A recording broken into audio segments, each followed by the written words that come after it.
4 years, the world thought it understood Robin Williams. He was the hurricane of laughter, the rapid-fire genius who could turn a simple line into a symphony of voices. But on the set of Mrs. Doubtfire, Sally Field saw something the audience never did. Behind the chaos of comedy was a man who listened more than he spoke, who felt more than he performed, and whose quiet compassion would change her life forever. When Field joined the film, she was already a 2-time Oscar winner known for emotional precision and discipline. She approached the story of divorce and fractured family with gravity and restraint. Williams arrived with a completely different reputation. He was famous for improvising at lightning speed, reshaping scenes in real time, overwhelming co-stars with brilliance that could feel like standing in the middle of a storm. On paper, they were opposites. In reality, they became balance. Field anchored the emotion. Williams expanded the possibilities. What surprised her most was his structure. Before unleashing improvisation, he delivered the script exactly as written, respecting the rhythm of the story.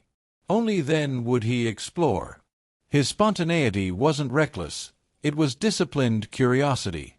Halfway through filming, that balance was tested. The cast was preparing to shoot the intense courtroom scene when Field received devastating news. Her father had passed away after another stroke.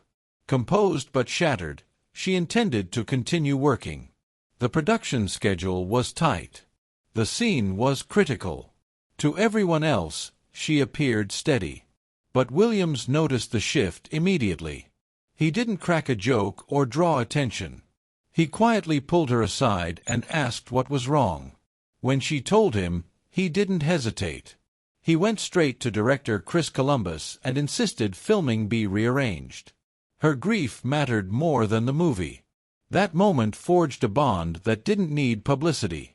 When Field returned, Williams didn't overwhelm her with sympathy. He adjusted. He softened. He gave her space. His humor became gentle, timed with care. Their scenes took on deeper authenticity. The arguments between Daniel and Miranda felt lived in rather than performed. Field later said his greatest gift wasn't comedy. It was presence. He read emotional temperature the way others read scripts. To the world, Robin Williams was volume and velocity. To Field, he was instinct and empathy.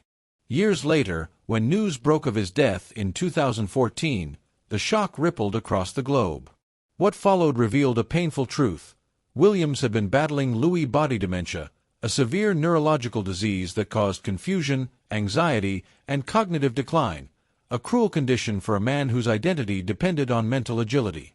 Field never claimed to understand his private struggle.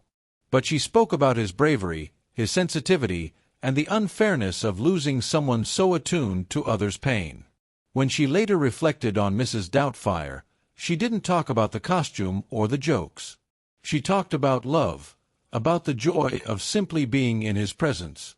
She hated that he wasn't still here, growing older alongside the rest of them.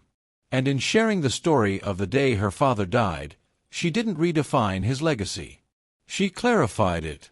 Behind the laughter was a man who knew when silence mattered more. A man who chose compassion over convenience. So how should we remember Robin Williams? As the comic genius who made us laugh until we cried, or as the human being who quietly carried others through their grief? Maybe the truth is both. And maybe that's what made him extraordinary.